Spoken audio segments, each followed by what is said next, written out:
So after my parents got a divorce, my dad kind of started going to different churches and stuff. And it was like, okay, so we're kind of doing that. Okay. And a couple years later, after they got a divorce, I still wasn't really sure what had all happened, why they got a divorce. And Because how old were you at that time? I was in seventh grade, whenever, Okay, yeah, whenever that is. like But 11. yeah. Yeah, 12. And then a couple years go by, and I'm in St. George with my dad, and he sends me a text this one night. And there's a couple versions of how I can share this, and I'll take it more the just straightforward. But my dad shares this text with me. He's like, "Hey, I'm going to tell you something tomorrow that's going to change your life forever." And at this time, I was like thinking he's gonna marry someone, and I'm like, "Oh freak, what is happening?"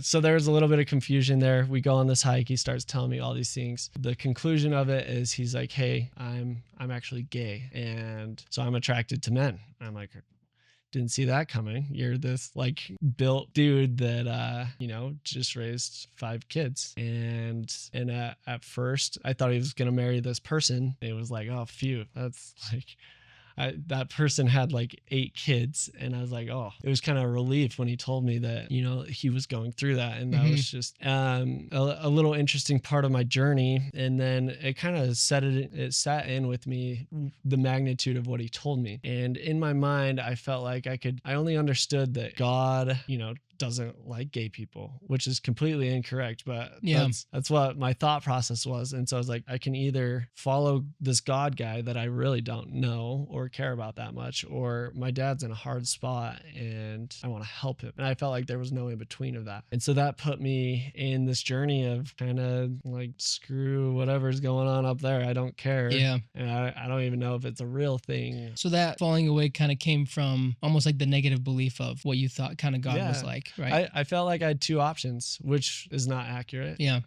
And decided to go with one of the options.